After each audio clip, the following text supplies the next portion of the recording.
Bismillahirrahmanirrahim. Assalamualaikum warahmatullahi wabarakatuh.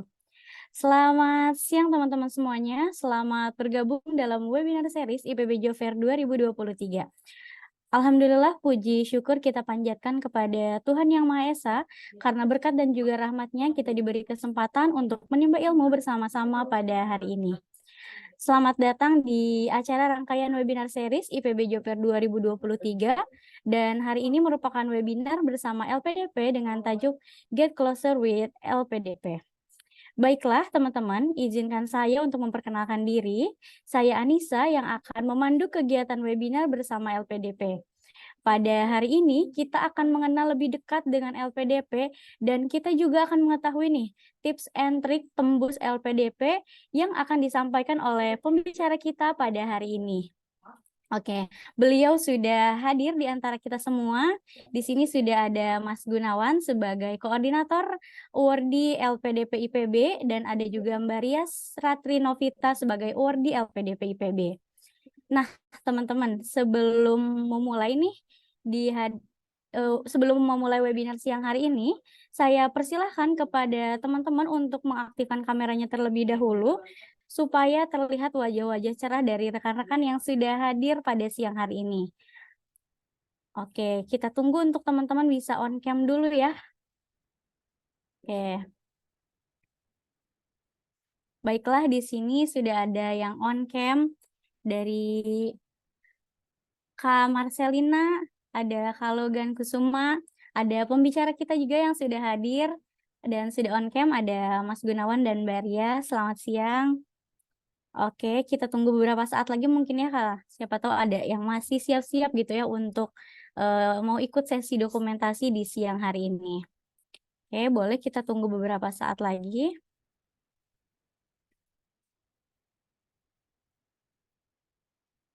Oke, di sini sudah ada yang on cam lagi, ada Kak Arfiana.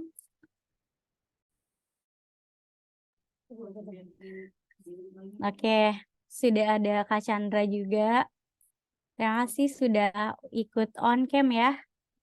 Oke, mungkin sudah tidak ada lagi yang mau on cam untuk ikut sesi dokumentasi. Oke, masih ada. Masih ada Kak Willy, ada Kak Han juga.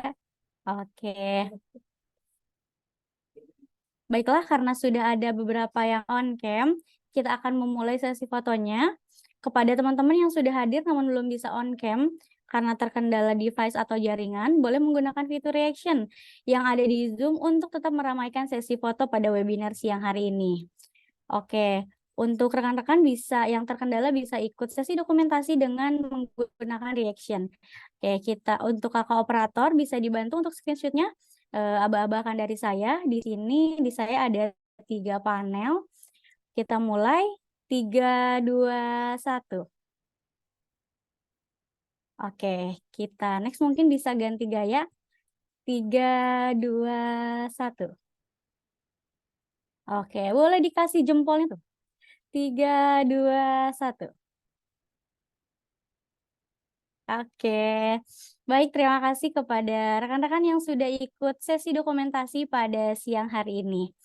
Baiklah, sebelum memasuk ke acara inti, izinkan saya untuk membacakan beberapa rules ya teman-teman.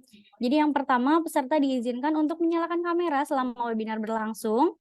Yang kedua, mematikan mic ketika pembicara menyampaikan materi. Dan yang ketiga, peserta aktif bertanya baik melalui kolom chat ataupun raise hand. Atau ketika pembicara masih menyampaikan materi, teman-teman juga bisa menyampaikan pertanyaannya di Zoom ya. Takut-takutnya lupa gitu, kalau on mic mungkin nanti bisa disampaikan di sesi tanya jawab.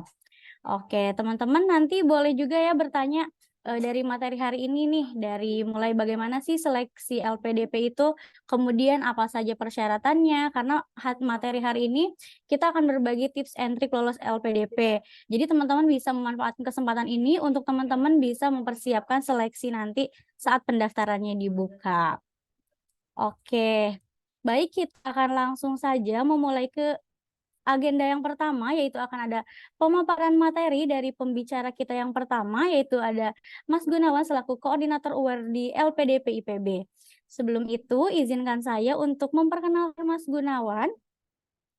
Oke, kalau memungkinkan operator bisa dibantu untuk share screen CV dari Mas Gunawan. Sambil saya lanjut.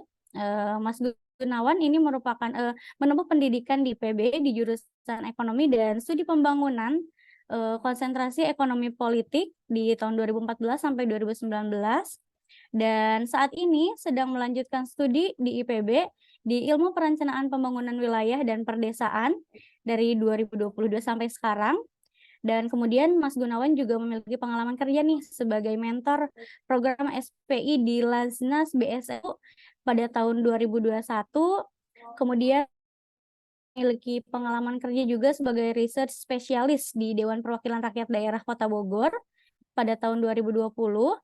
Dan kemudian beliau juga merupakan relawan demokrasi Komisi Pemilihan Umum Daerah Kota Bogor di tahun 2009. Dan banyak ya di sini ke bawah mungkin ada banyak sekali pengalaman organisasi juga dan banyak prestasi yang sudah diraih Mas Gunawan. Dan yang terbaru di sini ada Best Assistant Mentor atau Mentoring Leader HAIPB Batch 4. Luar biasa sekali. Nah, mungkin kita udah nggak sabar ya untuk mendengarkan materi dari Mas Gunawan. Kita akan langsung saja undang Mas Gunawan. Selamat siang Mas Gunawan. Ya, selamat siang, Kak. Oke. Sudah siap, Mas? Ya, sudah. Baiklah, langsung saja waktu dan layar saya persilahkan. Ya, mungkin dari operator bisa diberikan akses share screen ya? Soalnya belum muncul.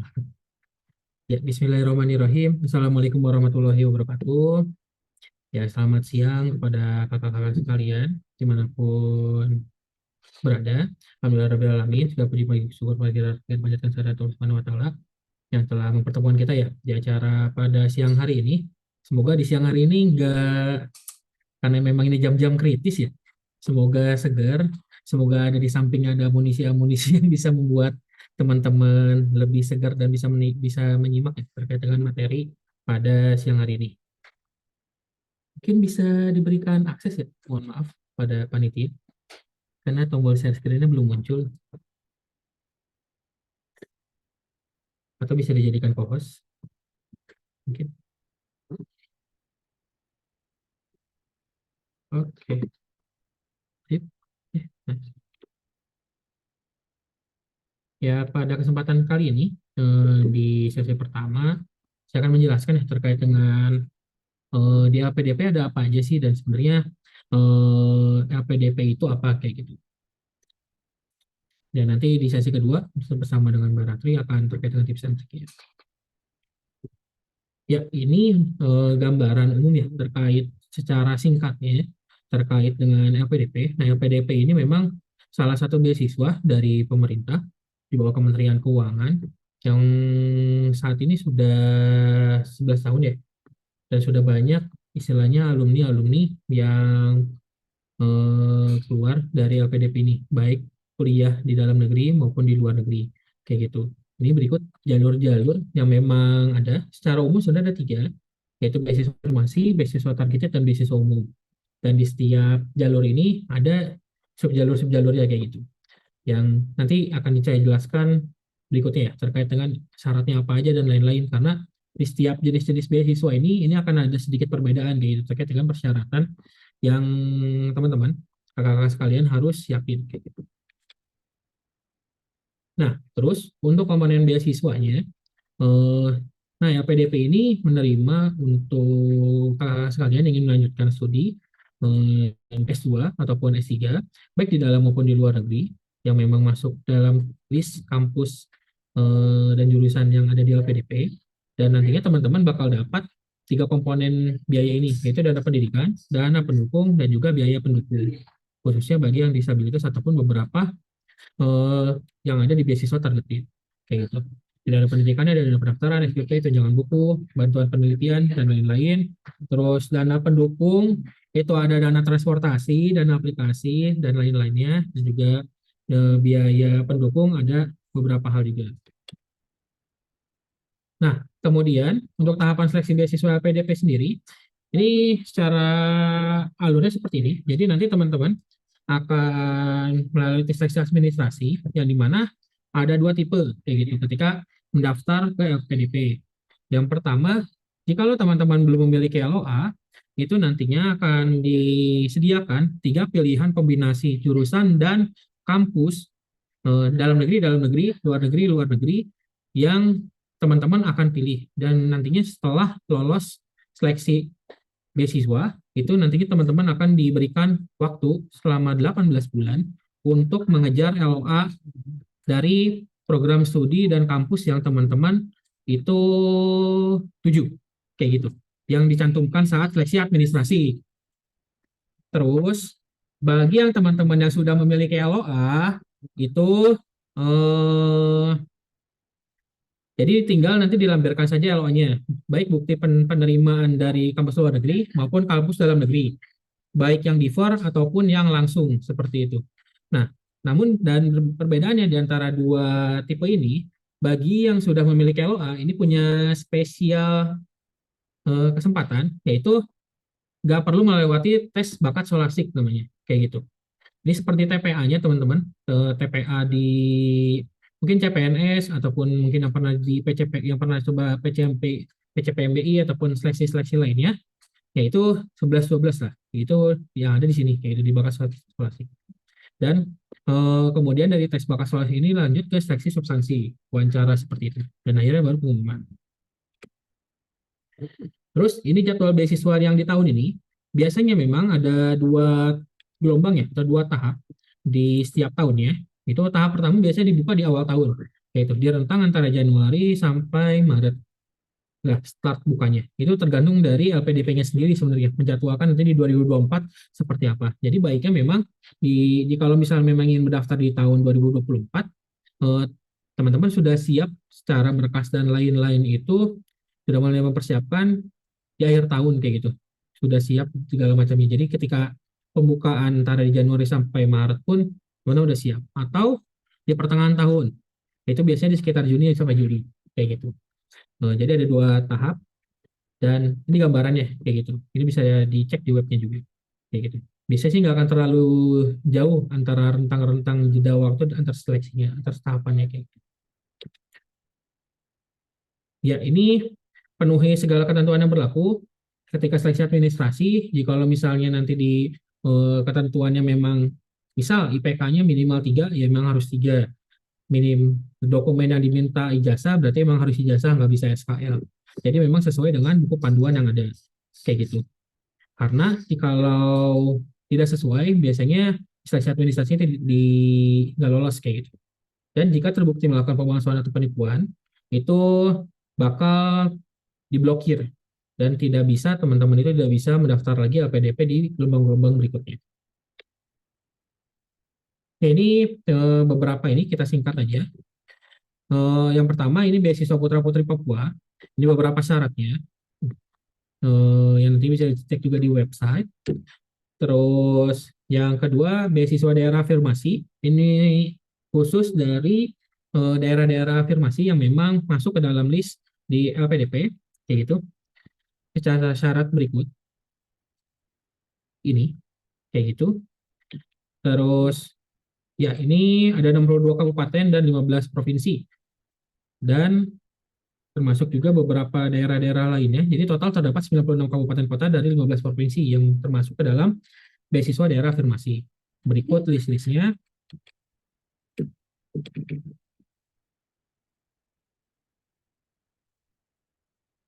Nah, kemudian ini beasiswa prasejahtera. Bagi teman-teman atau kakak-kakak sekalian yang memang masuk ke dalam DTKS, Data Terpadu Kesejahteraan Sosial, ini bisa masuk melalui jalur ini, kayak gitu. Misalnya penerima PKH, BPNT, BST, atau PBJS PBI, ini bisa mendaftar melalui jalur ini, kayak gitu. Dan ini beberapa syaratnya yang biasanya memang di beasiswa afirmasi ini, di 3 jenis beasiswa afirmasi ini syarat secara khususnya untuk terkait dengan sertifikat bahasa Inggris, ini jauh lebih mudah dibandingkan beasiswa umum, kayak gitu. Jadi kalau memang yang misalnya teman-teman punya privilege di bisa masuk ke 3 jalur ini, disarankan memang baiknya sih di sini karena lebih mudah secara passing grade mungkin dan juga standar administrasinya kayak gitu. Dan ini satu lagi beasiswa penyandang disabilitas. Nah, ini juga LPDP sangat membuka ya bagi teman-teman penyandang disabilitas untuk bergabung. Banyak yang sudah lulus dan juga melanjutkan studi melalui jalur beasiswa ini. Kayak gitu. Ya, kemudian ini beasiswa targeted. Yang pertama itu ada beasiswa khusus untuk TNS, TNI, dan Polri, kayak gitu. Bagi teman-teman yang memang sudah menjadi ASN di lembaga terkait ataupun menjadi TNI dan Polri, ini bisa melalui jalur ini, kayak gitu. Mungkin dokumen yang khususnya itu perlu perizinan ya dari pejabat setingkat eselon 2 atau setara yang membidangi SDM dan juga SK jabatan terakhir, kayak gitu. Yang membedakan antara jalur ini dibandingkan jalur yang lainnya, kayak gitu. Dan juga nantinya setelah lulus harap dipersiapkan juga terkait dengan surat tugas belajarnya juga, kayak gitu, ketika akan berangkat nantinya. Kemudian ada beasiswa kewirausahaan. Ini bagi yang memang usaha, orang yang mau mulai usaha dan lain-lainnya, atau minat terkait bisnis dan lain-lainnya, bisa melalui jalur ini, kayak gitu. Eh, Dan beberapa dokumen khususnya memiliki usaha atau orang yang bergerak dalam bidang kewirausahaan yang punya bisnis plan-nya ya, melampirkan bisnis plan dan juga surat rekomendasi dari rektor atau dekan dari kampus yang akan menjadi tempat mengabdi pasca lulus. Jadi memang nantinya yang melalui jalur ini akan menjadi mitra bagi kampus-kampus yang memang ada di Indonesia untuk terkait dengan pengembangan kewirausahaan di kampus-kampus tersebut, gitu. Baik clinical faculty dan lain-lainnya. Dan yang kemudian ada beasiswa pendidikan kadar ulama, ini nanti kuliahnya di PTIQ ya, Perguruan Tinggi Ilmu Quran di Jakarta, kayak gitu, belajar terkait dengan agama, Quran dan hadis. Kemudian beasiswa dokter spesialis dan dokter subspesialis bagi rekan-rekan dokter. Berikut syarat-syaratnya. Ini merupakan salah satu jalur baru ya, yang ada di LPDP, yang baru ada dimulai tahun ini, kayak gitu. Jadi bagi yang ingin melanjutkan spesialis ataupun spesialis bisa namun sementara ini baru hanya dokter. Jika kalau misalnya nanti yang perawat dan lain-lainnya, mungkin semoga aja ada ya di tahun-tahun berikutnya. Ini beberapa spesialisasi yang memang masuk ke dalam list. Ya. Nah, untuk yang beasiswa dokter spesialis dan subspesialis, ini ada beberapa dana tambahan ya. Seperti dana pendidikan tambahan, dana penelitian kursus wajib, dana ujian keterampilan, dana uji kompetensi, dana pendukung tambahan, itu ada dana transportasi selama pelatihan kursus, dana transportasi dan akomodasi selama ujian keterampilan, dan juga uji kompetensi, kayak gitu. Kemudian ini jalur umum, beasiswa umum. Yang pertama beasiswa reguler. Ini bisa untuk lulusan D4 atau S1 ke jenjang pendidikan S2 atau S3. Magister maksimal 35 tahun, doktoral 40 tahun. Ini memang jalur yang biasanya paling banyak lah, kayak gitu, dibandingkan jalur-jalur lainnya, karena memang terbuka untuk umum, kayak gitu. Ini bisa diperhatikan ya, biasanya tadi di semua jalur, itu untuk magister dalam negeri, itu masih bisa menggunakan TOEFL ITP, kayak gitu, sesuai dengan syarat yang ada. Nah, namun untuk teman-teman yang ingin melanjutkan ke luar negeri, itu TOEFL ITP tidak bisa. Jadi harus disiapkan untuk sertifikat bahasa Inggrisnya itu IELTS, PTE akademik, ataupun TOEFL IBT, kayak gitu. Ya, mungkin yang jadi perbedaan. Di semua jalur hampir semuanya sama, kayak gitu. Kemudian beasiswa perguruan tinggi utama dunia, ini khusus bagi teman-teman yang memang sudah mendapatkan LOA ya, yang masuk ke dalam list PTUD dari LPDP, kayak gitu. Kampus-kampusnya apa aja? Ini dia kampus-kampusnya. Ada 25 kampus PTUD yang jika memang teman-teman sudah dapatkan LOA di antara kampus-kampus ini, teman-teman bisa melalui jalur PTUD, kayak gitu. Kemudian ada beasiswa parsial. Ini beasiswa yang tidak fully funded ya, kayak gitu. Jadi memang sebagian didanai oleh LPDP, sebagian didanai oleh pribadi, kayak gitu. Nah, untuk beberapa tambahan informasi terkait dengan MONEF, dan untuk durasi waktu studi maksimal di dana LPDP itu untuk magister itu 24 bulan atau 2 tahun, untuk doktoral itu 48 bulan atau 4 tahun. Kayak gitu. Dan nantinya juga setelah lulus nantinya bakal ada aplikasi yang namanya beasiswa untuk nantinya kakak-kakak sekalian Kalau diterima itu melakukan monitoring dan evaluasi nanti dari LPDP kayak gitu. Beberapa fasilitas nanti akan ada di sana. Kemudian terkait dengan kebijakan pengabdian dari LPDP. Nah, ini penerima beasiswa wajib kembali dan mengabdi di Indonesia setelah selesai studi sesuai dengan ketentuan LPDP. Ini mungkin sempat viral ya, kayak gitu. Jadi memang harus kembali khususnya bagi teman-teman yang nantinya lanjut ke luar negeri, kayak gitu. Dan kembali ke Indonesia dan berkondisi di Indonesia selama 2 kali masa studi ditambah 1 tahun. Kecuali untuk yang parsial itu hanya 1 kali masa studi tambah 1 tahun, kayak gitu. Setelah selesai studi secara berturut-turut. Misal kakak-kakak sekalian lanjut di magister, berarti kan masa studi maksimal 2 tahun, berarti kembali ke Indonesia dan berkontribusi di Indonesia selama 5 tahun gitu. 2N+1, 2 kali 2 tambah 1, 5. Kayak gitu. Jadi di 5 tahun memang harus standby ya di Indonesia gitu. Dengan ranah kontribusinya masing-masing. Seperti itu.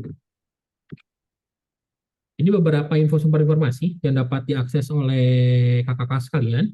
Bisa melalui website lpdp.kemenq.go.id. Di sana banyak buku panduan buku-buku panduan yang memang bisa kakak baca sesuai dengan jalur, termasuk juga list kampus dan program studi yang memang diterima oleh LPDP, kayak gitu. Kemudian untuk Instagram ada LPDP_RI dan LPDP_IPB, yang dimana banyak konten-konten yang bisa teman-teman pelajari nantinya terkait dengan tips and trick juga, yang memang langsung dari LPDP. Ataupun di call center, itu ada 134, ataupun dari bisa di webnya lpdp.kemenq.go.id, itu ada namanya Endoli. Jadi teman-teman bisa langsung chat di sana, masukin form dan lain-lain, nanti akan direspon cepat oleh customer service kayak gitu. Kemudian ya bagi kakak-kakak sekalian ya, yang ingin melanjutkan studi di pasca sarjana IPB, ini ada video di YouTube-nya pasca sarjana IPB yang memang memuat terkait dengan kalau misalnya teman-teman daftar LPDP dan lanjutnya ke IPB, ini ada tips and triknya terkait dengan bagaimana cara dapat LOA di IPB-nya, terus juga bagaimana nantinya daftar ke LPDP-nya dan lain-lainnya, termasuk juga pemenuhan administrasi yang nanti setelah lulus di IPB dan juga LPDP. Ini bisa dicek di link berikut ini, kayak gitu. Ataupun di YouTube-nya Pasca Sarjana IPB.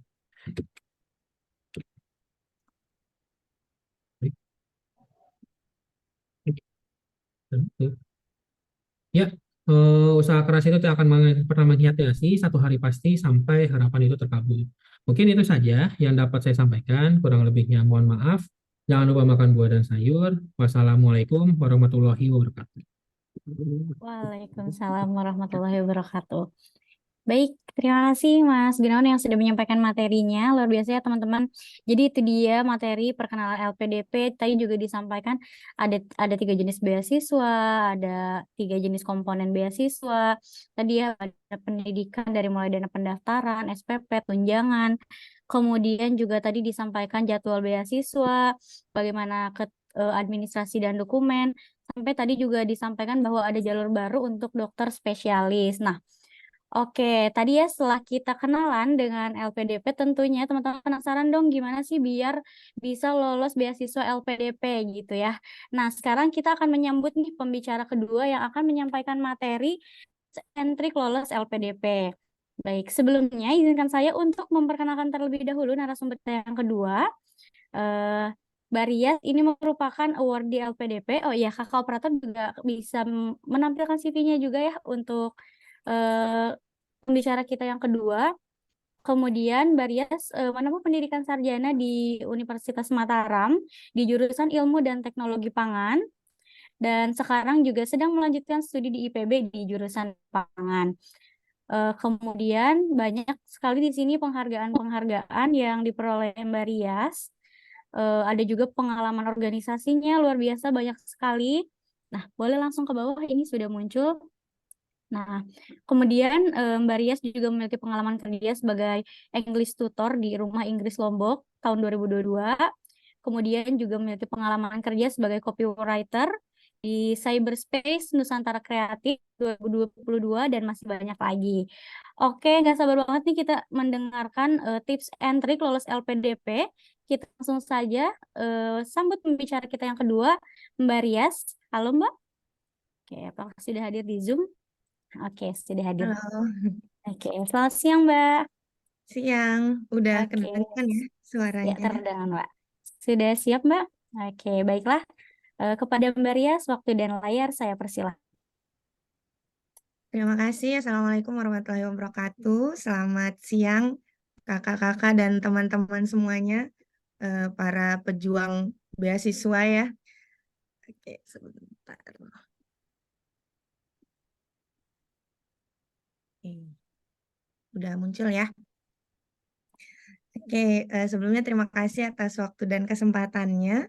Eh, Seperti yang sudah dijelaskan oleh Kakak MC dan juga Mas Gunawan tadi ya, jadi setelah tadi berkenalan mengenai beasiswa LPDP, seperti apa beasiswa LPDP, kemudian bagaimana mekanisme pendaftaran beasiswa LPDP, kali ini aku mau sharing pengalaman aku dan juga teman-teman award yang lain, gimana sih tips dan triknya untuk bisa lolos beasiswa LPDP gitu.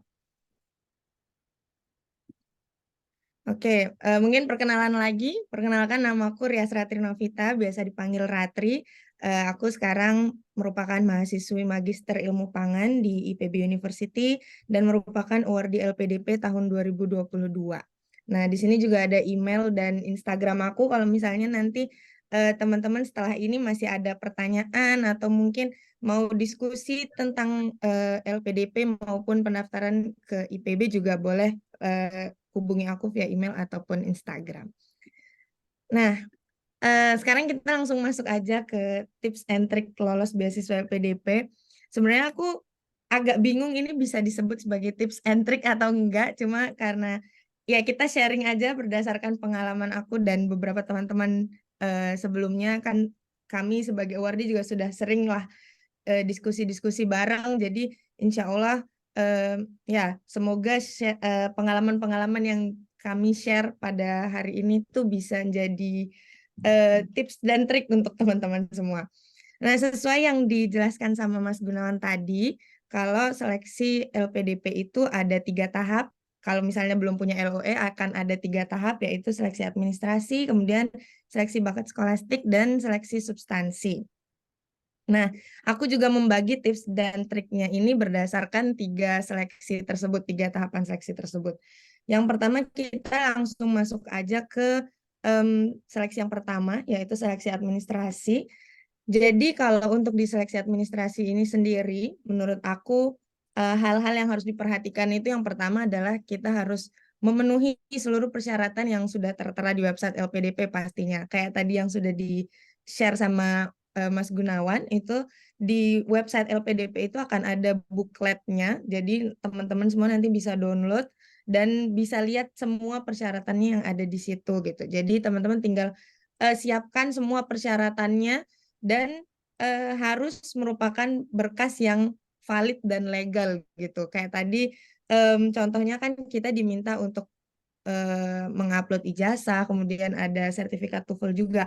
Pastikan semua berkas yang teman-teman unggah itu adalah berkas-berkas yang valid dan juga legal gitu. Karena beberapa masalah yang lumayan sering terdengar itu karena gagal di seleksi administrasi karena berkasnya itu ternyata nggak valid gitu, terutama untuk di sertifikat TOEFL. Jadi mungkin teman-teman dan kakak-kakak nih kalau nanti mau daftar LPDP pastikan ikut tesnya itu di tempat tes yang memang sudah resmi terdaftar di ETS ya. Kemudian menulis esai sesuai ketentuan. Nah, jadi di seleksi administrasi ini nanti di form pendaftarannya teman-teman tuh akan diminta untuk mengisi untuk menjawab beberapa pertanyaan, kemudian menulis esai tentang diri dan juga kontribusi kita ke depannya. Nah, karena beasiswa LPDP ini kan tujuannya untuk ujungnya untuk mengabdi kepada negeri gitu. Jadi pastikan nanti saat menulis dan menjawab pertanyaan yang ada di form pendaftaran, kemudian juga saat menulis esai maksudnya, pastikan teman-teman itu menulis terkait diri teman-teman, kemudian goals-nya teman-teman setelah nanti dapat LPDP ini mau apa sih gitu. Kemudian setelah lulus nanti dari LPDP mau apa, bagaimana langkahnya teman-teman semua nanti untuk mewujudkan goals-goals teman-teman yang nantinya akan bisa berkontribusi untuk negeri kita Indonesia kayak gitu.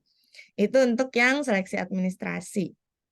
Kemudian ada seleksi bakat skolastik. Jadi kalau yang seperti dijelaskan Mas Gunawan tadi, teman-teman kalau yang sudah diterima di universitas atau perguruan tinggi lainnya gitu, teman-teman bisa melewati seleksi bakat skolastik ini. Tapi untuk teman-teman yang belum memiliki LOE atau yang belum diterima di universitas manapun, teman-teman akan melewati seleksi bakat skolastik yang tadi dibilang seperti tes TPA.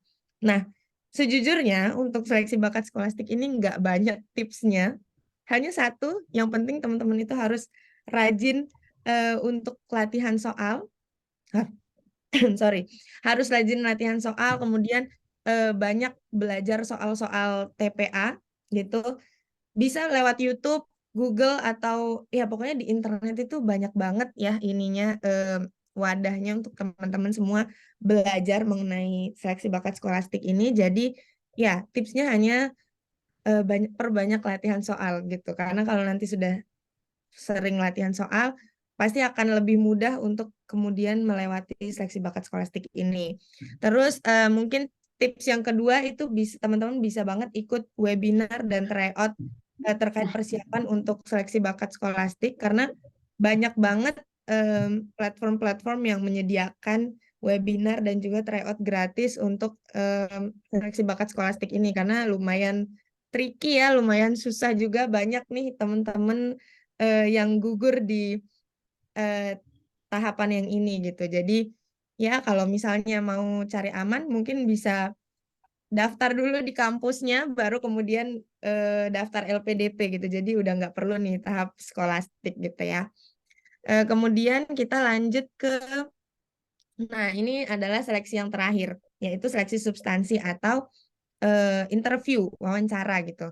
Nah, ini tuh merupakan salah satu tahap yang setelah skolastik, ini tuh tahap yang paling apa ya istilahnya tuh killer gitu, karena paling banyak juga nih yang gugur padahal udah sampai seleksi substansi gitu.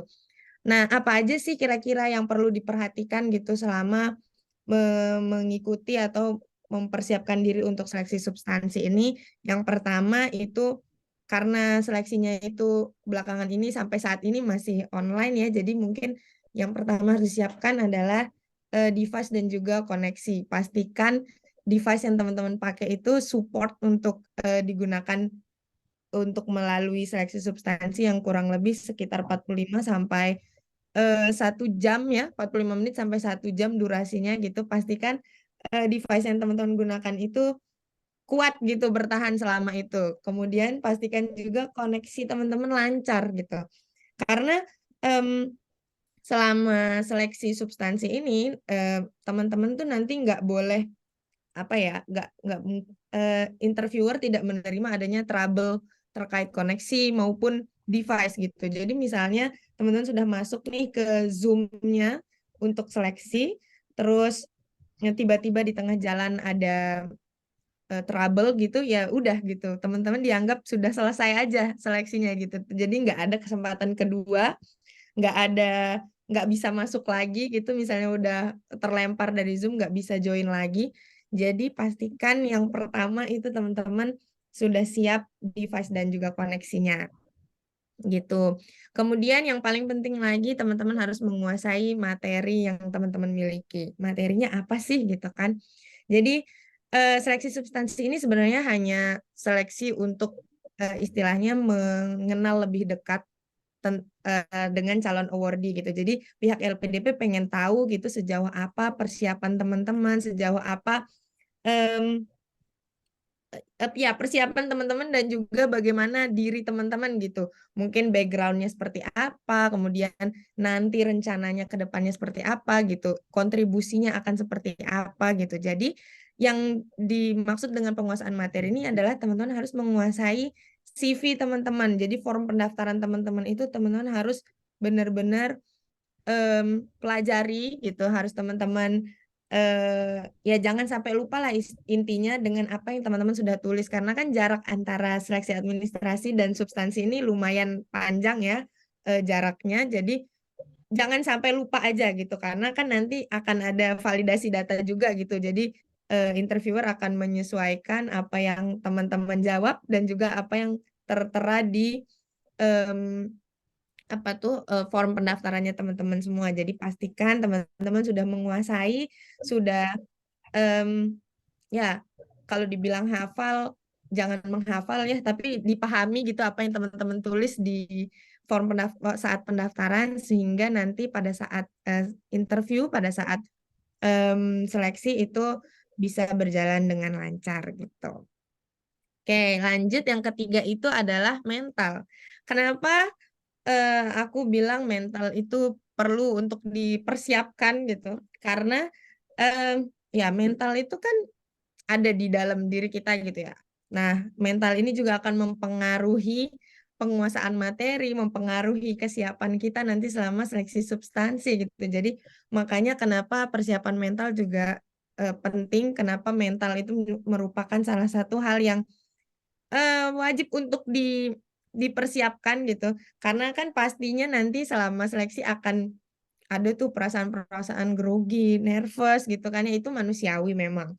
Karena ya seleksi LPDP, seleksi substansi ini kan merupakan suatu hal yang penting untuk kita semua gitu. Jadi wajar kalau misalnya nanti pada saat seleksi mungkin ada perasaan grogi, nervous, itu akan wajar, tapi ya kita nggak perlu menghilangkan rasa-rasa itu, nggak perlu menghilangkan deg-degan, nervousnya itu nggak perlu dihilangkan. Mungkin yang perlu kita tahu adalah bagaimana caranya kita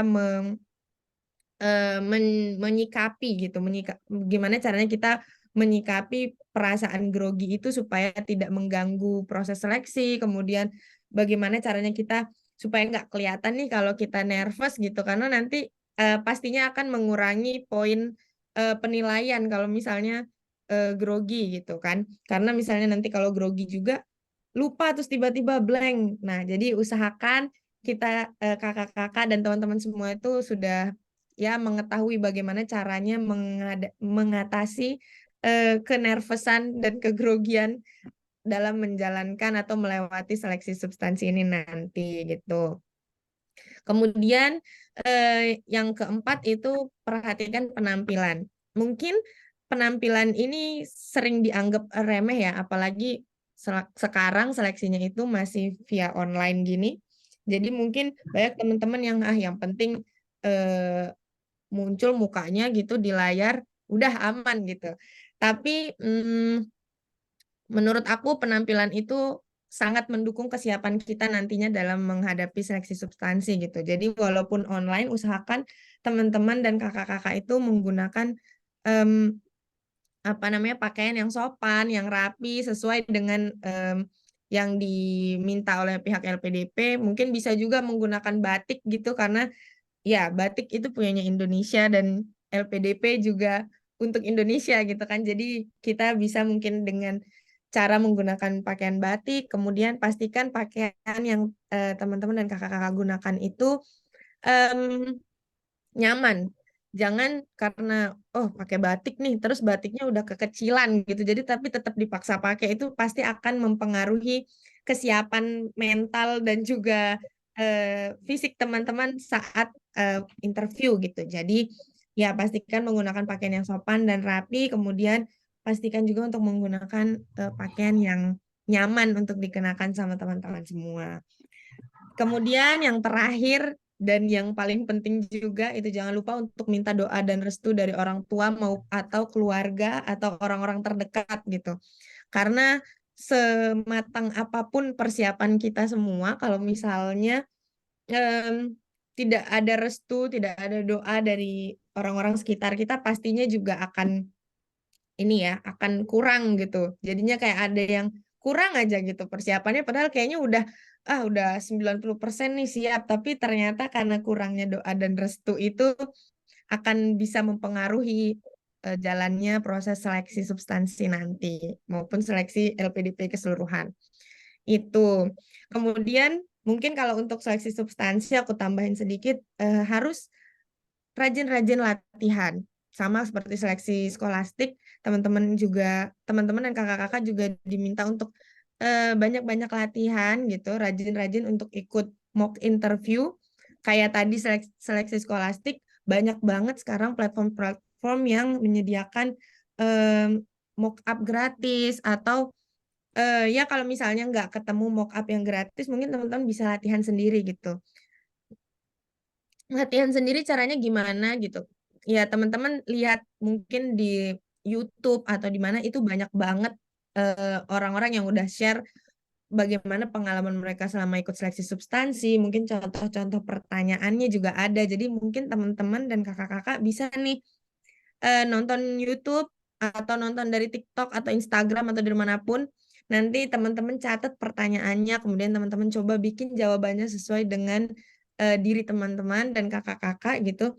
Lalu coba latihan di cermin gitu. Intinya adalah banyak-banyak latihan gitu. Karena ya kalau misalnya nggak banyak latihan, pastinya nanti akan susah gitu untuk menghadapi seleksi-seleksi dari LPDP ini.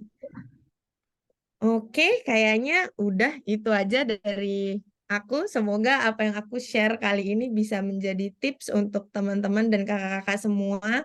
Kurang lebihnya aku mohon maaf. Assalamualaikum warahmatullahi wabarakatuh. Aku kembalikan ke kakak MC. Terima kasih. Oke, baik. Terima kasih Kak Rias yang sudah menyampaikan materinya. Luar biasa sekali. Tadi disampaikan ya detail banget dari mulai seleksi administrasi, seleksi bakat skolastik ya. Tadi juga tipsnya bahwa banyak latihan soal, terutama di TPA, kemudian ikut webinar dan tryout, dan di seleksi substansi ada disampaikan tipsnya menguasai materi, terutama CV dan form-form yang sudah disubmit tadi. Mental juga penting ya Kak, supaya enggak gugup gitu saat nanti interview dan seleksi. Kemudian penampilan, dan yang terakhir juga tadi jangan lupa meminta doa dan restu orang tua. Baiklah, untuk mengefektifkan waktu, kita akan langsung saja masuk ke agenda berikutnya, yaitu sesi tanya jawab. Kepada teman-teman yang ingin bertanya kepada kedua narasumber kita pada hari ini, dipersilakan untuk langsung raise hand dan menyampaikan pertanyaannya. Silahkan.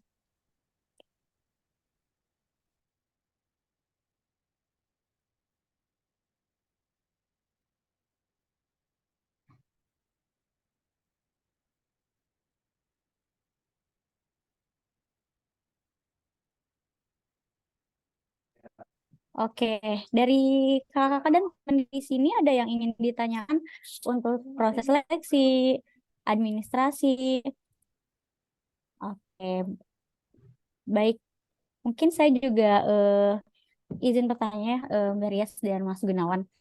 Sebetulnya karena LPDP ini banyak diminati gitu ya untuk teman-teman dan kakak-kakak yang ingin melanjutkan studinya gitu.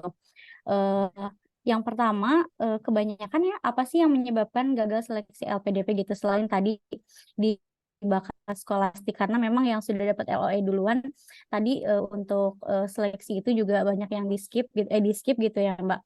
Kemudian tadi juga disampaikan di materinya Mas Gunawan bahwa apabila mendapatkan beasiswa di luar negeri gitu ya, wajib untuk kembali ke Indonesia untuk mengabdi gitu.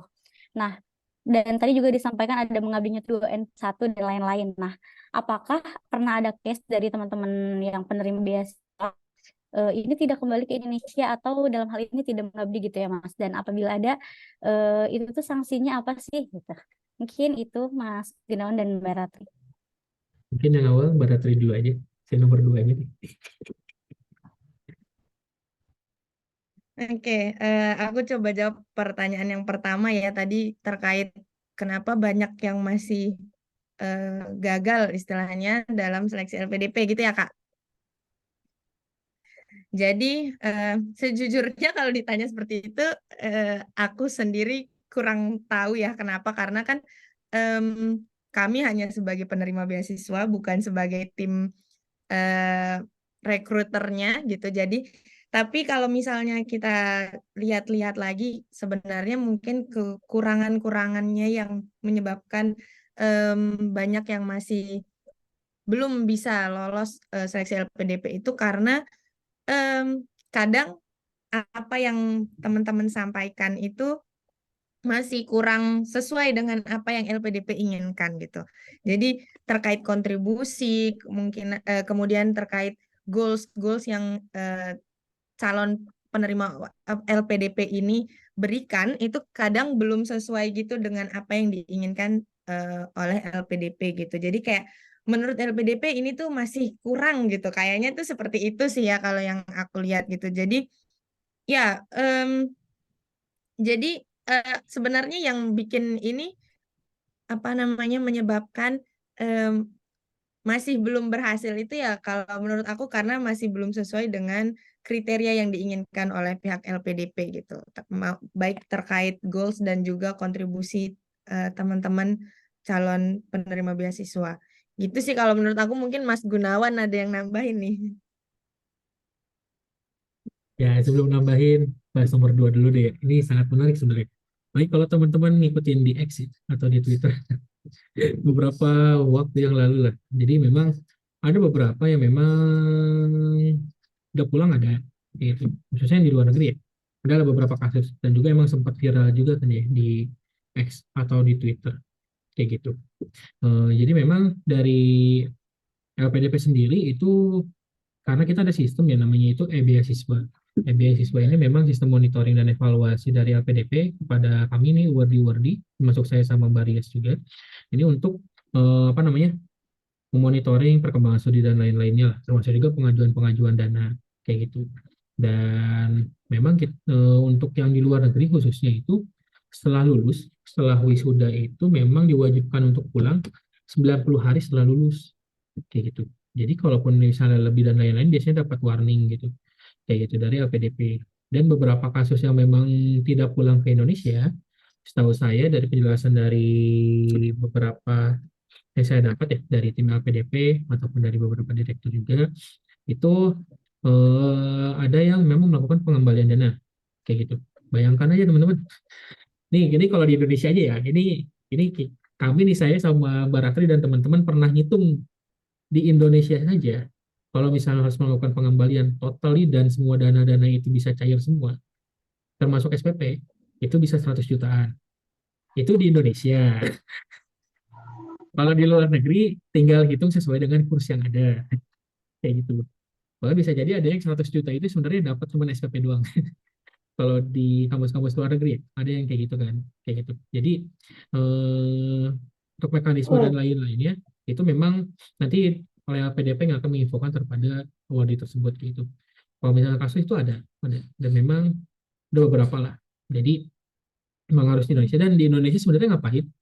Ya teman-teman di ranah kontribusinya masing-masing sih kayak gitu, mau bekerja, mau berwirausaha, mau melakukan gerakan sosial kayak gitu, atau misalnya eh, hanya jadi ibu rumah tangga misalnya untuk yang para ibu-ibu atau calon ibu kayak gitu, misalnya memang nggak boleh berkarat, misalnya bukan boleh berkarat ya, nggak boleh misalnya bekerja dan memang harus fokus di rumah soalnya suaminya, itu nggak masalah kayak gitu sebenarnya kayak gitu. Karena banyak juga kayak gitu. Jadi di ranah kontribusinya masing-masing, yang penting memang di Indonesia kayak gitu. Titik tekannya sebenarnya di Indonesia selama waktu yang memang ditentukan. Terus untuk yang pertama mungkin sedikit tambahan ya. Kalau di seleksi administrasi memang strict nih kayak gitu. Kalau misalnya memang dokumennya minta ijazah, jangan ngide pakai SKL kayak gitu. Kalau misalnya TOEFL-nya memang diminta 500, jangan ngide 495 di-upload. Nah, itu contoh-contohnya kayak gitu lah. Kalau misalnya rekomnya minta cuma satu, jangan ngide ngasih dua. Gitu. Berlebihan itu tidak baik, teman. Berlebihan itu tidak baik, guys. Kayak gitu. Jadi memang sesuai syarat aja. Nah, kalau untuk yang wawancara ini memang eh, bisa di-scroll sebenarnya di LPDP_RI. Itu ada beberapa kriteria yang memang LPDP cari khususnya untuk di wawancara yang memang bakal digali kayak gitu. Itu sempat ada kontennya mungkin di beberapa bulan yang lalu ya atau bahkan di tahun lalu kalau nggak salah. Itu bisa di scroll, cuman memang kontennya udah agak lama kayak gitu. Ada beberapa poin nanti bisa teman-teman scroll yang memang nilai-nilai LPDP itu memang harus didapat kayak gitu. Dan juga apakah teman-teman layak untuk diberikan dana dan bisa pasti menyelesaikan studi kayak gitu. Jangan sampai ya kasarnya inilah LPDP melakukan investasi bodong lah kepada kita kayak gitu. Kita udah nggak, maksudnya LPDP kasar udah ngasih dana nih, Fred. ternyata kita aja nggak lulus, kan sayang ya, kayak gitu, nggak bisa menyelesaikan studi, kayak gitu. Jadi memang di wawancara ini memang yang paling substansi itu yang paling paling inilah, paling mengulik kita, kayak gitu. Jadi kalau bisa memang sesuai dengan nilai-nilai PDP dan memang bisa meyakinkan kepada reviewer bahwasannya ya saya itu layak dan juga bisa lulus nantinya dari kampus yang memang nantinya bakal jadi tempat tujuan studi kita. Oke, baik. Terima kasih Mas Gunawan dan Mbak Ratri atas jawabannya. Semoga teman-teman di sini juga ikut tercerahkan ya tadi dari jawaban-jawaban para narasumber kita. Oke, di sini sudah ada beberapa pertanyaan di room chat. Saya izin membacakan yang pertama dari Kak Lestari. Eh, Agar lolos LPDP ini, apakah harus berorganisasi atau punya pengalaman dalam organisasi? Oke, mungkin boleh dijawab dari Mas Gunawan dulu atau Mbak Ratri terlebih dahulu. Silahkan.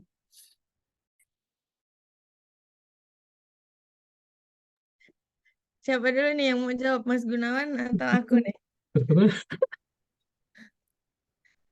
Aku aja, nanti Mas Gunawan yang menambahkan ya. Oke, jadi pertanyaannya apakah perlu pengalaman prestasi maupun pengalaman organisasi ya. Jadi sebenarnya kalau menurut aku ya, dan berdasarkan pengalamanku, aku juga bukan salah satu orang yang prestasinya banyak dan outstanding gitu, enggak gitu.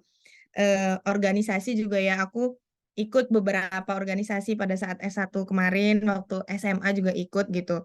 Jadi menurutku prestasi dan organisasi itu bukan suatu yang menjadi tolak ukur pertama gitu dalam penerimaan beasiswa LPDP ini gitu, karena ya itu tadi contohnya aku yang istilahnya prestasinya nggak wah-wah banget, kemudian organisasi juga seadanya aja gitu, tetap bisa bergabung dan menjadi award di LPDP gitu. Jadi kembali lagi gitu, yang diinginkan oleh LPDP itu kan sebenarnya kontribusi kita nantinya gitu kan. Seperti apa komitmen kita terhadap LPDP, terhadap apa yang sudah kita rencanakan nanti untuk kedepannya, seperti itu sih. Jadi jangan minder, jangan merasa kalau aku prestasinya nggak banyak nih, aku nggak pernah ikut organisasi terus nggak mau coba untuk daftar. Nggak apa-apa kalau aku bilang coba aja, karena kalau kita nggak coba kita nggak akan tahu gitu. Ya nggak, Mas Gunawan? Silahkan ditambahkan. Ya, sorry, sorry. Untuk yang terkait dengan pengalaman-pengalaman, pengalaman ke prestasi atau pengalaman organisasi dan lain-lain, sebenarnya yang penting sih teman-teman punya poin plus. Nggak harus semuanya, ya kita nggak ada yang perfect ya. Bisa semuanya ada prestasinya. Mungkin ada yang di prestasinya menonjol, atau misalnya di pengalaman organisasinya memang mantap lah, kayak gitu. Atau mungkin bisa aja yang memang teman-teman udah bekerja dan lain-lain bisa menekankan juga di pengalaman kerjanya. Apalagi kalau misalnya emang teman-teman shifting shifting jurusan, shifting bidang studi. Misalnya dulu di teknik jadi pindah ke manajemen, atau dari manajemen pindah ke perikanan dan lain-lain. Itu memang harus ditekankan tuh kayak gitu, pengalaman-pengalaman yang memang nggak harus pekerjaan, nggak harus organisasi, nggak harus prestasi, tapi memang yang relate sama tujuan studi teman-teman juga sih, kayak gitu. Jadi bisa sebuat menguatkan, khususnya nanti di esai kayak gitu. Bisa dikuatkannya di situ. Jadi dari profil-profil yang ada di biodata emang ada list-listnya, ada yang memang isian khususnya juga terkait prestasi dan lain-lain, tapi nanti bisa dikuatkan di esainya terkait kenapa kita munculin yang ini, kenapa ini background kita ini tuh nanti bisa dikaitkan dengan itu. Oke, baik. Terima kasih Darius dan Mas Gunawan untuk jawabannya. Itu dia ya Kak Sari tadi juga sudah disampaikan harus coba dulu gitu ya. Dan tadi dikuatkan di esainya dari Mas Gunawan. Nah, kemudian ada lebih pertanyaan lanjutan nih Mas soal esai dan Darius mohon izin. Untuk penulisan esai, apakah ada tips khusus saat penulisan esai sampai akhirnya bisa lolos LPDP? Mungkin boleh langsung dijawab. Mungkin dari template, apakah ada poin-poin khusus yang harus ada gitu supaya ternyata bisa meloloskan gitu. Silahkan Mbak dan Mas Gunawan.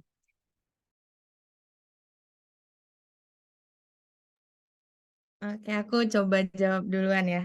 Em, jadi kalau waktu tahun aku daftar, seingatku itu di buklet LPDP itu memang sudah dijelaskan gitu apa aja yang harus, maksudnya kita diberikan poin-poin. Jadi apa aja yang harus kita tulis, apa aja yang harus kita cantumkan di esai itu. Tapi ternyata periode setelahnya itu aku cek di bukletnya yang terbaru, udah nggak ada tuh poin-poin apa aja yang harus ditulis gitu kan. Jadi terus aku coba bikin lagi poin-poinnya berdasarkan esai yang aku tulis gitu. Yang paling pertama teman-teman harus cantumkan sih, yang pertama adalah perkenalan tentang diri teman-teman dan kakak-kakak ya. Jadi selain nama dan tempat tinggal itu terkait background studi, kemudian mungkin background organisasi, atau misalnya kalau sudah bekerja berarti boleh dijelaskan juga terkait pekerjaan yang sebelumnya seperti apa gitu. Kemudian boleh juga di teman-teman itu menuliskan ini misalnya pengalaman-pengalaman selama S1 kemarin, kemudian apa tujuan kita ke depannya gitu, goals-nya apa, bagaimana dan apa kontribusi yang ingin kita berikan ke negara setelah kita menerima beasiswa LPDP itu. Itu yang paling penting.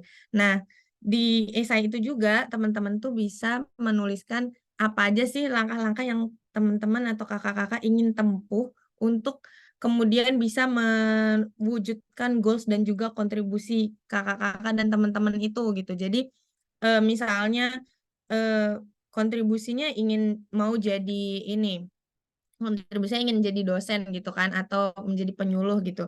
Nah, gimana sih caranya teman-teman dan kakak-kakak ingin mendapatkan eh, dosen dan juga mendapatkan posisi dosen tersebut gitu. Jadi apa yang akan teman-teman lakukan itu boleh diceritakan di esai. Kemudian em, mungkin teman-teman juga bisa mengaitkan kontribusi teman-teman itu dengan isu-isu yang kiranya lagi sedang panas-panasnya gitu di Indonesia gitu.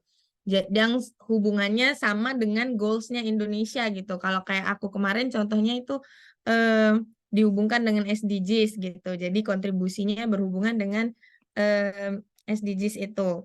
Kemudian apa lagi ya? Terkait ini juga program studi dan universitas tujuan gitu. Di situ juga boleh teman-teman jelaskan kenapa memilih program studi tersebut, apa kaitannya dengan program studi sebelumnya, dan apa hubungannya dengan kontribusi ke depannya gitu. Jadi sebenarnya ujung-ujungnya itu terkait dengan kontribusi sih itu. Sama kalau teman-teman yang daftar ke luar negeri berarti harus ya harus kayak membahas tentang rencananya nanti saat kembali ke Indonesia gitu sih kurang lebihnya. Monggo Mas Gunawan ditambahin. Ya, mungkin singkat aja ya tambahannya. Sebenarnya sih di essay yang penting itu antar paragraf, antara poin mungkin background diri ya, terus juga pengalaman-pengalaman yang memang ini alasan studi di kampus A Prodi B, dan juga nanti setelah lulus mau ngapain, itu yang harus ada benang merahnya sih sebenarnya kayak gitu. Kalau misalnya nggak ada benang merahnya, teman-teman kelihatannya kayak ngaclok-ngaclok, itu bisa jadi sama review tuh kurang ditangkap lah. Maksudnya tuh gitu. Dan juga memang harus dikuatkan juga bahwasanya kontribusi yang akan dilakukan oleh kakak-kakak sekalian nantinya itu memang salah satu jawaban solusinya adalah ya harus studi dulu kayak gitu. Jadi memang harus dikuatkan di situ juga tuh kayak gitu terkait dengan hal itu. Karena kalau misalnya kontribusi itu dan ternyata memang nggak perlu, ngapain kontribusi ini tapi nggak, ternyata memang nggak perlu S2 kan, S2 atau S3 dipertanyakan mungkin ya sama reviewernya juga kan kayak gitu. Kayak gitu sih. Jadi memang dikuatin di situnya sama benang merahnya. Kayak gitu. Oke, baik. Terima kasih Mas Gunawan dan Mbak Ratri.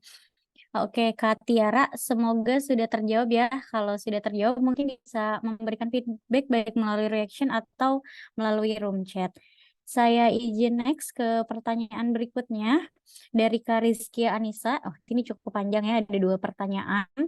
Yang pertama, apakah semisal pada kuliah S1 tidak pernah bergabung di organisasi tetapi ikutnya volunteer, apakah tetap memiliki peluang untuk diterima LPDP? Mungkin case-nya tadi sama, kalau nggak punya prestasi gitu ya, belum ada prestasi, itu memungkinkan untuk peluang diterimanya seperti apa? Nah, ini case-nya untuk tidak pernah organisasi atau tidak ikut organisasi. Kemudian yang kedua, saya sudah ada LOE IPB. sebelum mendaftar IPB ada syarat membuat sinopsis rencana penelitian. Apakah saat seleksi substansi akan ditanyakan dan bagaimana jika pengalaman kerja belum sesuai dengan rencana penelitian studi yang akan dilanjutkan? Akan tetapi minat yang tinggi terhadap bidang yang akan diteliti seperti mengikuti training dan keinginan setelah lulus S2, apakah akan bermasalah saat seleksi substansi? Semoga dapat ini ya Mas dan Mbak dapat diterima untuk pertanyaannya. Oke, boleh langsung dijawab Mbak Ratri dan Mas Gunawan.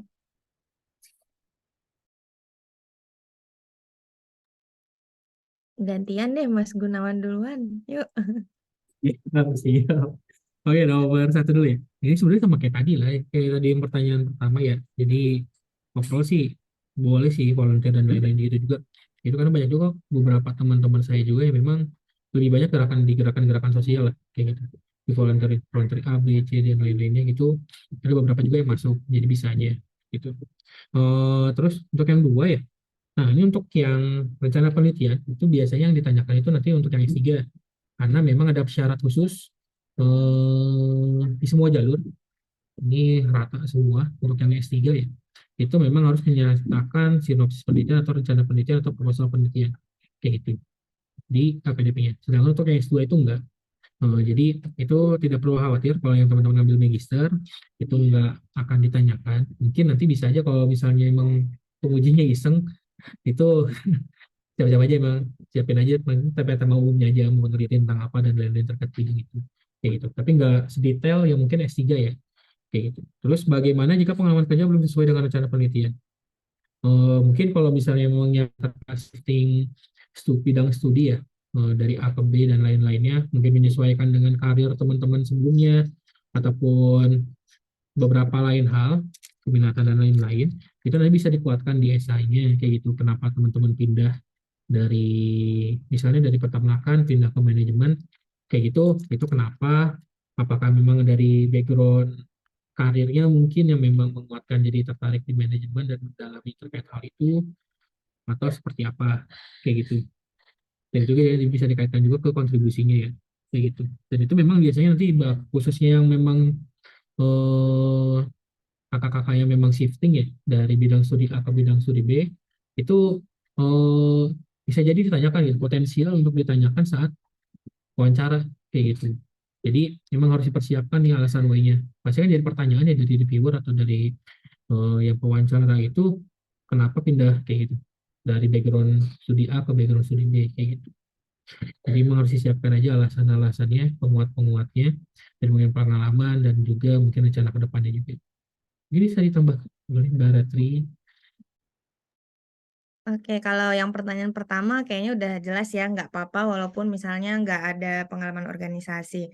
Aku mungkin mau nambahin sedikit untuk yang pertanyaan kedua gitu, terkait rencana penelitian. Benar kata Mas Gunawan, mungkin akan jarang ditanyakan, tapi kalaupun misalnya ditanyakan tidak akan sedetail untuk yang S3 gitu. Karena kebetulan pengalaman aku juga termasuk yang kena pertanyaan terkait rencana penelitian gitu. Jadi pertanyaannya kayak eh, sudah tahu berarti mau penelitian apa nanti gitu. Karena kan S2 ini waktunya singkat, cuma 2 tahun gitu. Jadi diharapkan pada saat masuk sekolah itu memang sudah tahu gitu mau apa dan arahnya kemana gitu. Jadi cuma ya ditanya terkait eh, pengen penelitian tentang apa, kemudian kenapa pengen penelitian itu gitu, dan apa kaitannya dengan kontribusi kita berikutnya gitu, nyambung nggak antara penelitian kita nanti dengan kontribusinya gitu.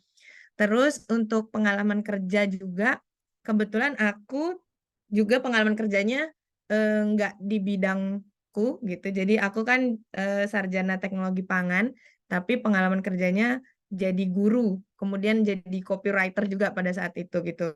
Em, nggak masalah sebenarnya, tapi yang penting teman-teman bisa ini sih menghubungkan ya, kayak tadi kata Mas Gunawan, menghubungkan pengalaman kerja tersebut dengan bidang yang kita pilih dan juga kontribusi kita ke depannya. Mungkin aku contohkan sedikit gitu. Jadi aku jurusan teknologi pangan, kemudian pengalaman kerjanya sebagai guru gitu. Tapi eh, aku ingin berkontribusi untuk menjadi seorang pengajar gitu, jadi dosen istilahnya. Nah, that's why gitu aku sekarang, karena kalau sekarang aku mau jadi dosen kan belum belum cukup ilmunya dan belum mumpuni gitu ya. Jadi ya aku coba dari yang di bawahnya dosen gitu, jadi guru kayak gitu. Jadi tinggal ya pintar-pintar kita nanti saat ini menghubungkan jawaban-jawaban itu sih sebenarnya. Jadi sebenarnya nggak apa-apa gitu. Mungkin itu aja. Terima kasih. Terima kasih Mbak Ratri dan Mas Gunawan. Itu dia ya jawabannya Kak Rizkia. Semoga terjawab. Kalau misalkan ada pertanyaan lanjutan bisa langsung disampaikan on mic atau disampaikan melalui room. Saya izin beralih ke pertanyaan berikutnya. Ini ada dari Kak Taufikur Rohman. Apakah terdapat program studi prioritas pada beasiswa LPDP? Monggo Mas Gunawan, Mbak Ratri bisa langsung dijawab. Oke, izin masuk deh ya. Aku share screen deh ya. Ini buat program studi teman-teman. Ini lagi buka webnya juga sekalian. Ini bisa download di sini. Nih, ini. Ini biasanya ada list-listnya. Jadi selain buku-buku panduan ya, ini juga ada perguruan tinggi, list-list perguruan tinggi dan lain-lainnya itu ada di sana. Kayak gitu. Untuk secara generalnya, sebenarnya itu kalau di luar beasiswa afirmasi itu kalau dalam negeri ya, itu setara akreditasi A. Kayak gitu. Kalau yang afirmasi mungkin masih bisa B. Untuk yang di luar negeri memang untuk kampus-kampus yang memang sudah ada kerjasama sama LPDP-nya langsung kayak gitu. Dan itu juga nggak semua kampus itu all subject dibukanya. Ada kayak subjek-subjek tertentu aja. Misalnya kayak cuman kesehatan doang, atau teknik engineering doang, atau pertanian doang. Kayak gitu-gitu. Itu ada beberapa kampus yang nggak semua subjek juga bisa dimasukin kayak gitu. Jadi bisa dicek aja ke beberapa list ini. Insya Allah sih nggak terlalu, biasanya nggak akan terlalu jauh antara di setiap tahunnya ya, kayak gitu. Paling nambah beberapa dan lain-lain, kayak gitu-gitu aja. Tapi kurang lebihnya bisa dicek di sini, di website, di kebijakan, di bagian menu kebijakan ini. Nanti termasuk juga buku-buku panduannya. Seperti itu.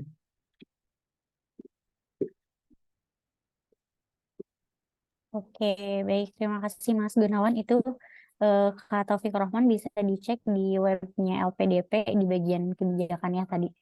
Monggo kalau ada pertanyaan lanjutan bisa langsung ditanyain lagi ya. Eh, Oke, kita next ke Oke, ada yang raise hand langsung. Kita pending dulu ya pertanyaan yang di room chat supaya switch gitu gantian. Silakan Kak Willy untuk langsung menyampaikan pertanyaannya. Baik, selamat siang. Terima kasih Mas dan Mbaknya. Saya Willy.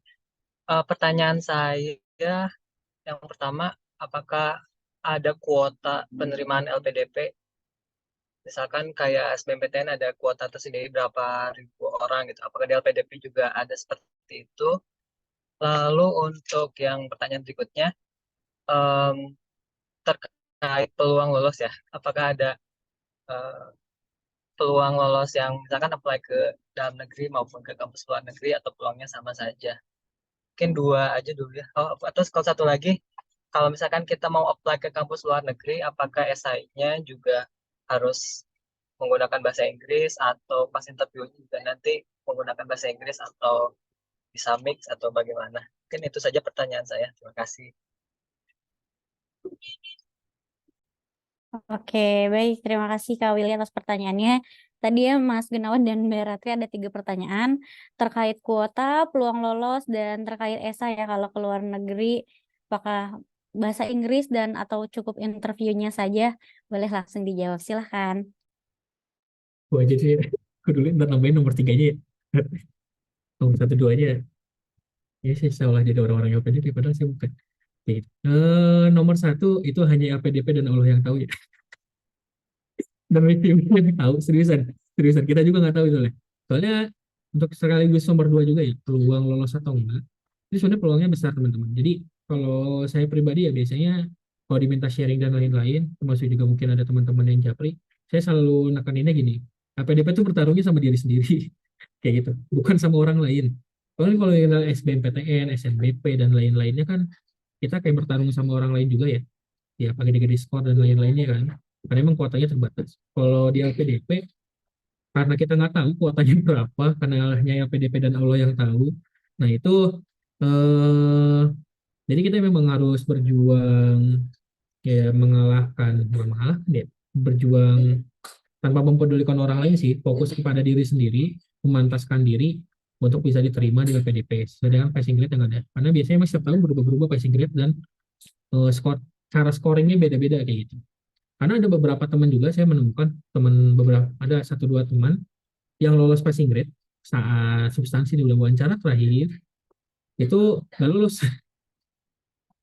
lolos padahal lebih lebih suara udah lebih dari passing grade yang memang ditentukan, tapi nggak lolos kayak gitu. Jadi bisa ada faktor-faktor X juga ketika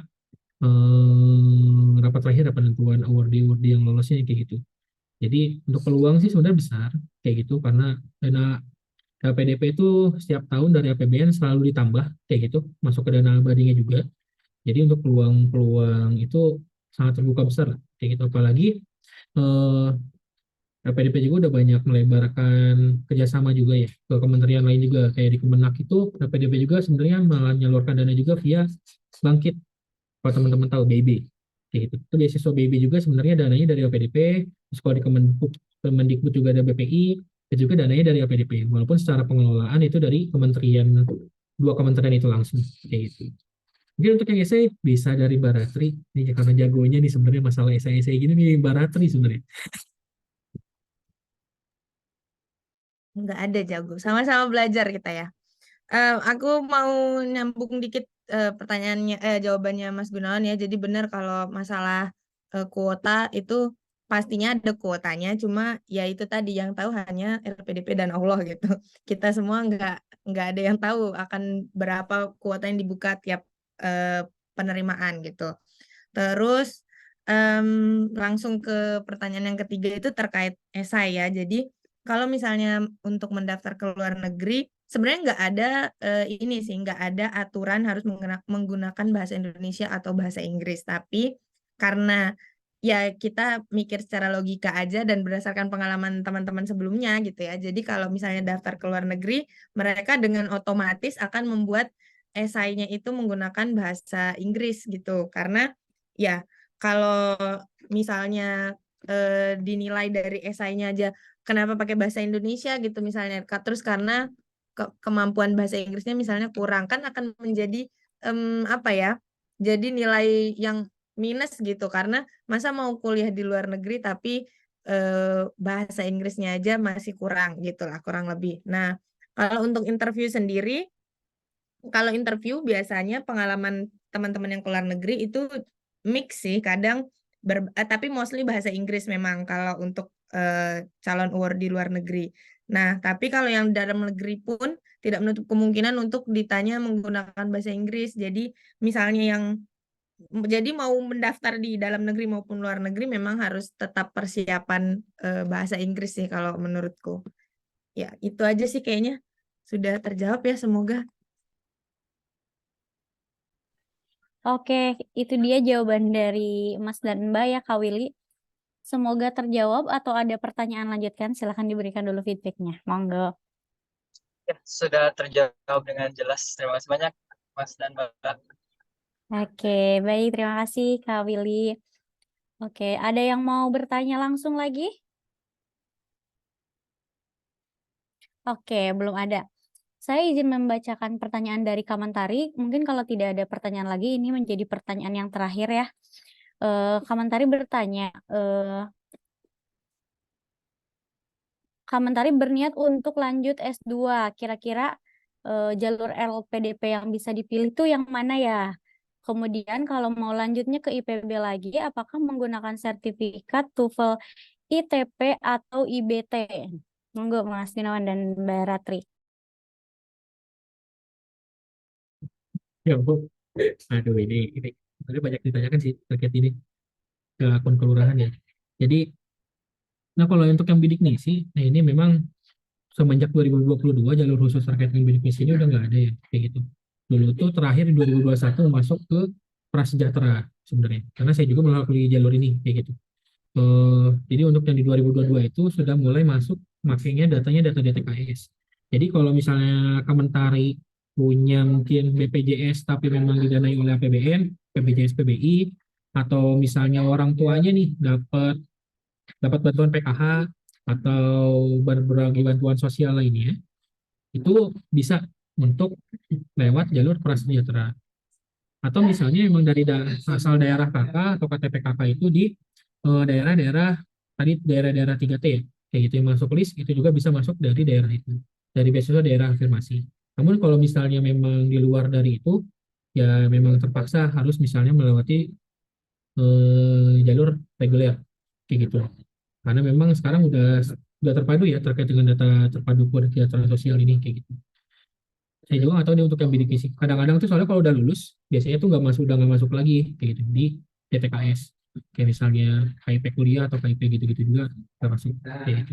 Udah dihapus datanya biasanya. Terus untuk yang lanjut ke IPB, kalau di IPB-nya, kalau di APDP-nya bisa ITP. Kalau di IPB-nya juga bisa ITP. Kalau di IPB sih sebenarnya nggak syarat wajib ya bahasa Inggris. Cuman nggak tahu nih tahun depan ada wacana sebenarnya, ada wacana dari Pascasarjana ketika saya ngobrol ya sama orang admisinya, itu memang ada wacana bahasa Inggris ini diwajibkan karena satu dan lain hal lah alasannya terkait teknis di dalam. Tapi kalau untuk sementara ini biasanya memang itu hanya untuk klaim skor bahasa Inggris saja sebenarnya. Oke, dan itu pun kalau misalnya kakak mentaringnya dulu di IPB itu kayak mata kuliah olahraga, jadi nggak dihitung SKS-nya. Kayak gitu. Kayak gitu. Jadi bisa ITP, bisa IBT, bisa IELTS kayak gitu. Baik LPDP-nya maupun baik masuk ke paskanya ya.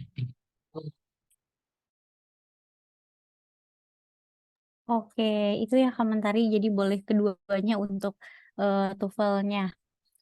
Ada yang ingin bertanya lagi?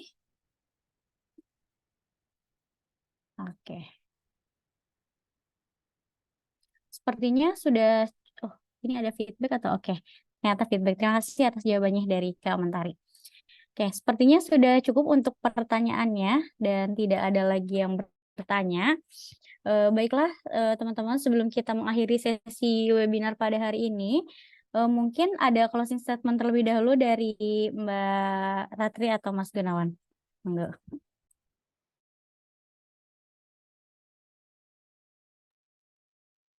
Jujur nggak ada menyiapkan closing statement nih, tapi ya paling aku cuma mau bilang ke teman-teman dan kakak-kakak semua, jangan takut buat coba gitu. Jadi setiap ada kesempatan gas aja gitu, karena ya kayak yang tadi aku bilang, kita nggak akan pernah tahu sebagaimana kemampuan kita kalau kita nggak coba gitu. Dan jangan karena misalnya udah nyoba nih LPDP tahun ini, tapi ternyata nggak dapet, terus tahun depan jadi nggak mau coba lagi. Jangan jangan kayak gitu gitu. Jadi coba terus sampai batas waktunya udah nggak bisa nyoba lagi gitu, sampai dapet pokoknya kayak gitu. Jadi tetap semangat kakak-kakak dan teman-teman semua.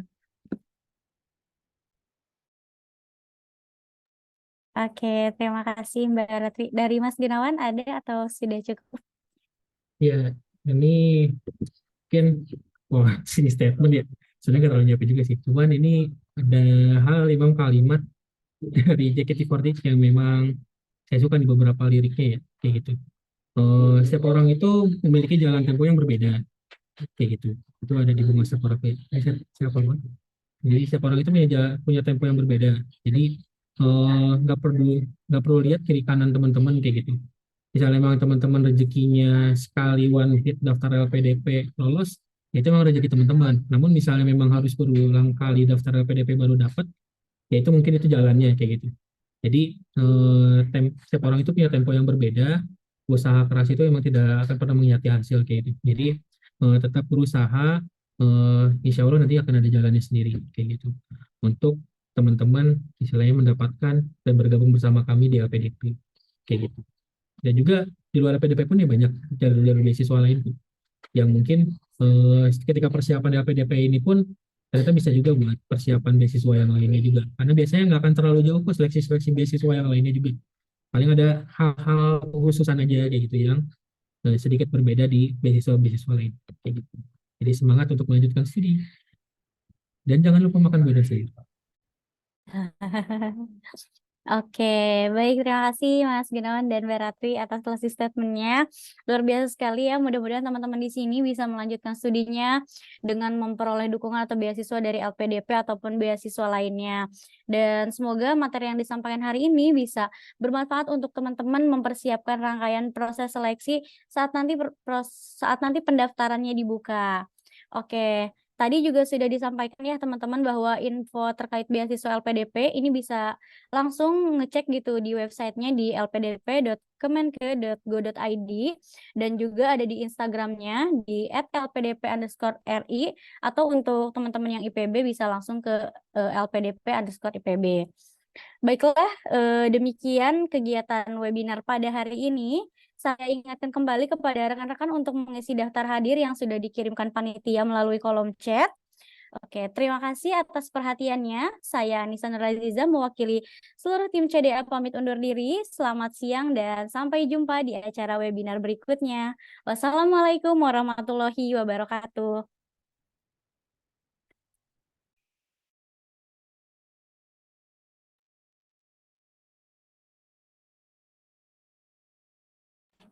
Terima kasih Mbak Ratri dan Mas Gunawan. Saya izin meeting ya.